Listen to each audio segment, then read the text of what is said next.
जब हम Boyle's law पढ़ रहे थे तो हमको दो इक्वेशंस मिली थी। उसमें से पहली इक्वेशन कौन सी थी? P V equals to constant which is proportionality constant, K is proportionality constant. तो P V equals to K. अगर हम इस इक्वेशन को ग्राफिकली शो करना चाहते हैं तो क्या? ठीक है। पर हाँ, तो एक चीज भूले तो नहीं हो, यहाँ पे कांस्टेंट क्या क्या कांस्टेंट है? एन मतलब मोल्स, अमाउंट ऑफ गैस, और टी कांस्टेंट है। तो अगर इस इक्वेशन को हमको ग्राफिकली रिप्रेजेंट करना है, अगर इस इक्वेशन को हमको ग्राफिकली रिप्रेजेंट करना है तो कैसे रिप्रेजेंट करेंगे? ये हो गया आपका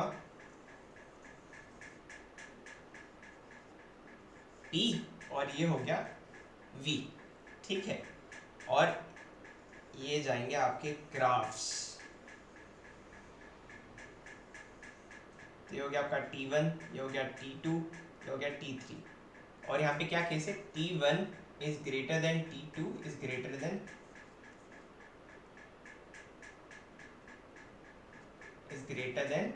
T3। ठीक है।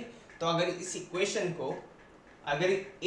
को which is PV equals to K1 या कांस्टेंट, प्रोपोर्शनली कांस्टेंट, अगर हमको इसको ग्राफिकली रिप्रेजेंट करना है तो ये ऐसा ग्राफ आएगा।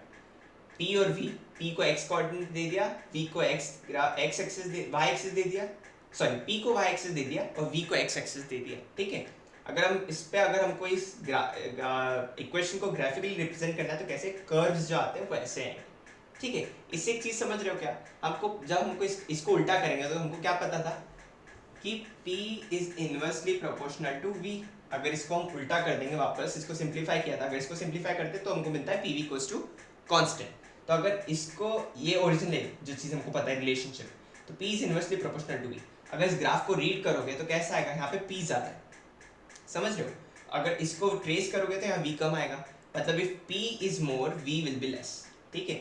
If P is more V जो होगा वो कम होगा, और अगर P कम है तो V ज़्यादा होगा। समझ रहे हो? इस ग्राफ में अगर इस इक्वेशन को हम ग्राफिकली रिप्रेजेंट कर रहे हैं तो P ग्राफ ऐसे बिहेव करेंगे। अगर P ज़्यादा तो V कम है, अगर V ज़्यादा है तो P कम है। समझ गए? अब यहाँ पे एक चीज़ देखो, ये जो सबसे ऊपर का कर्व है ये टेम्परेचर है, अलग अलग टेम्परेचर को डिनोट कर रहा है, T1, T2, T3। तो यहाँ पे एक चीज़ अगर डिस्कवर करोगे तो जो सबसे ऊपर वाला कर्व है T1, वो हमेशा टेम्परेचर ज़्यादा रहेगा। सो T1 is greater than T2, T2 is greater than T3। तो ये अगर पहली जो इक्वेशन है PV इक्वल्स टू K, इसको ग्राफिकली रिप्रेजेंट करने का ये तरीका।